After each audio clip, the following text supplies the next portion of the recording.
চন্দ্রেশ্বর খালকে সম্প্রসারিত করে শিলাবতী নদীর সাথে সংযুক্তিকরণের যৌক্তিকতা কি? বর্তমান চন্দ্রেশ্বর খালকে দাসপুর 1 ব্লকের বৈকুণ্ঠপুর থেকে গুড়লি পর্যন্ত 5.8 কিলোমিটার সম্প্রসারিত করে গুড়লিতে একটি 16 ফোকরযুক্ত রেগুলেটর কাম নতুন স্লুইস গেটের মাধ্যমে শিলাবতী নদীর সাথে সংযুক্তিকরণ। এই শোনো শোনো শোনো, আমাদের এলাকায় কি খুব বড় ধরনের কাজ শুরু হচ্ছে? সে কি, তুমি জানো না? চন্দ্রেশ্বর খাল সম্প্রসারণ তো শুরু হয়ে গেছে। ও, তাই এই সম্প্রসারণের ফলে আমাদের মতো এলাকার সাধারণ মানুষের অসুবিধা হবে না? এই সম্প্রসারণের 5.8 কিলোমিটার অংশ প্রধানত কৃষি জমি। উক্ত পথে বাড়ি, দোকান বা অন্যান্য পরিকাঠামো সবচেয়ে কম। কাজেই এই সম্প্রসারণের ফলে সাধারণ মানুষ এবং ছোট ব্যবসার সাথে যুক্ত মানুষরা সবচেয়ে কম ক্ষতিগ্রস্ত হবে। ক্ষতিগ্রস্ত ব্যক্তিদের সরকারিভাবে ন্যায্য ক্ষতিপূরণ দেওয়া হবে। এই সম্প্রসারণের ফলে পাশের জমিতে জল উঠে যাবে না?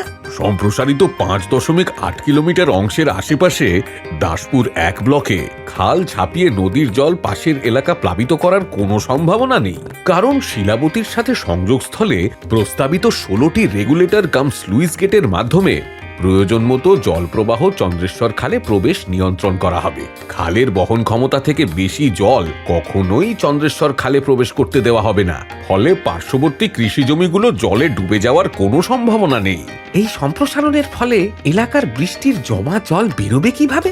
দাসপুর 1 ব্লকে এই 5.8 কিলোমিটার সম্প্রসারিত খালের আশেপাশে এলাকায় বৃষ্টি হলে ওই জল খুব সহজেই নিচু জায়গাগুলি থেকে এসে খালে পড়বে, যার জন্য খালের বাম পাড়ে নির্মিত হবে 8টি নতুন স্লুইস ও ডান পাড়ে নির্মিত হবে 11টি নতুন স্লুইস আর ওদের সংযুক্ত নালা। এই সম্প্রসারণের ফলে নিচু অংশের এলাকার জল বেরোবে কিভাবে? গুড়লি থেকে 5.8 কিলোমিটারের মধ্যে চাঁদপুর, ঝুমঝুমি, সুরনারায়ণপুর মৌজার নিচু অংশের জল কৃষি জমিগুলি বর্ষাকালের বর্ষার জলে ডুবে যায় এবং দীর্ঘদিন জল জমে থাকে। নতুন খাল খননের ফলে নিচু এলাকার জমির জল এই খননের মাধ্যমে অতি সহজেই নিষ্কাশিত হবে। চন্দ্রেশ্বর খালের অতিরিক্ত জল রূপনারায়ণ নদে কিভাবে ফেলা হবে? চন্দ্রেশ্বরের উপর বর্তমান 16 ফোকর গোপীগঞ্জ স্লুইসকে প্রায় দ্বিগুণ আকারে সম্প্রসারণ করা হবে, যার ফলে কোনোভাবেই শিলাবতী থেকে আসা জল চন্দ্রেশ্বরের মাধ্যমে পাশের দুই দিকের মৌজাগুলিকে প্লাবিত না করে সরাসরি রূপনারায়ণে নিষ্কাশিত হবে। এই সম্প্রসারণের ফলে এলাকার সাধারণ মানুষের যাতায়াতে অসুবিধা হবে না? খাল খননের ফলে বিচ্ছিন্ন রাস্তাগুলির সংযুক্তিকরণের জন্য 9টি নতুন পাকা সেতু নির্মিত হবে, যার মাধ্যমে দুপ্রান্তের মানুষ যাতায়াতের জন্য ব্যবহার করবে। এছাড়াও নতুন খালের দুই ধারে বাঁধ তৈরি করে সেই বাঁধের উপর দিয়ে যাতায়াতের পাকা রাস্তা তৈরি করা হবে এবং কৃষিকাজের ব্যবহৃত মালপত্র ও কৃষিজ ফসল বহনের সুবিধা হবে ওই এলাকার কৃষকদের। এর ফলে ঘাটাল পাঁশকুড়া রাস্তার বৈকুণ্ঠপুর থেকে দাসপুর কেশপুর রাস্তার ডিহিচেতুয়া পর্যন্ত সংযুক্ত থাকবে। সরকারের পরিকল্পনাটা বুঝতে পারছো তো? হ্যাঁ, সেটা তো বুঝতে পারছি, কিন্তু গুড়লির উপরের এলাকার মানুষের কি উপকার হবে?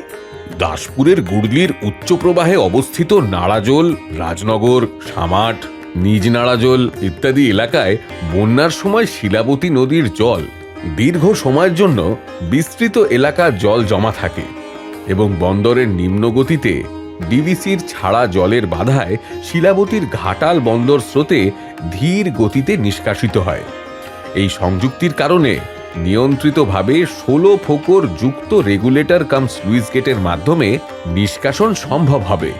ফলত উপরোক্ত এলাকায় শিলাবতীর জল থাকার সময়সীমা অনেক কমে যাবে এবং উপরোক্ত এলাকার শিলাবতীর জল, যেখানে গুড়লি থেকে ঘাটাল বন্দর স্রোত বরাবর গোপীগঞ্জ পর্যন্ত 45 কিলোমিটার প্রবাহিত হয়ে রূপনারায়ণ নদে নিষ্কাশিত হয়, সেখানে এই সংযুক্তির ফলে মাত্র 20 কিলোমিটার প্রবাহিত হয়ে রূপনারায়ণ নদে নিষ্কাশিত হবে।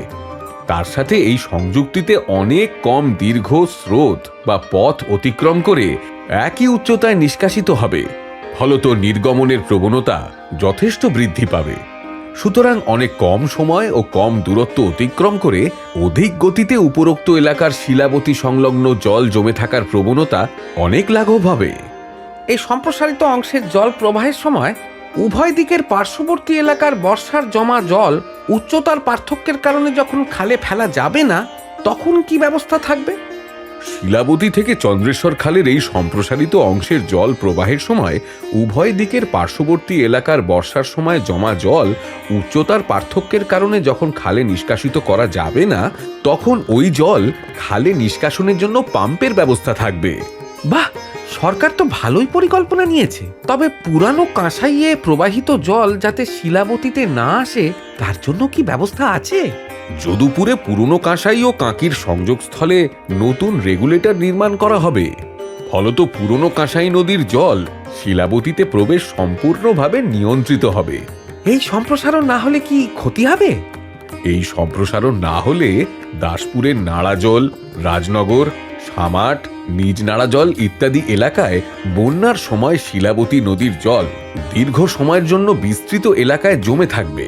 এলাকার মানুষের যে জল যন্ত্রণা বন্যার সময় হয়, যেখান থেকে কোনো প্রকারে রক্ষা পাবে না, এই সম্প্রসারণ হলে অনেক কম সময় ও কম দূরত্ব অতিক্রম করে অধিক গতিতে উপরোক্ত এলাকার শিলাবতী সংলগ্ন জল জমা থাকার প্রবণতা অনেক লাঘব হবে।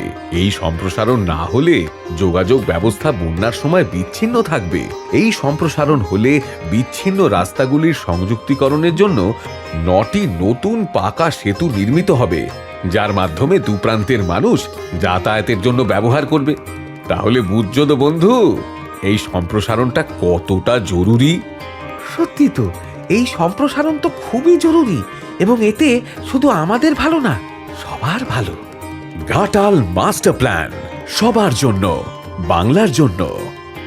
ঘাটাল মাস্টার প্ল্যানের জেলা স্তরের বাস্তবায়ন ও পর্যবেক্ষণ কমিটির দাসপুর 1 উপসমিতি দ্বারা প্রচারিত।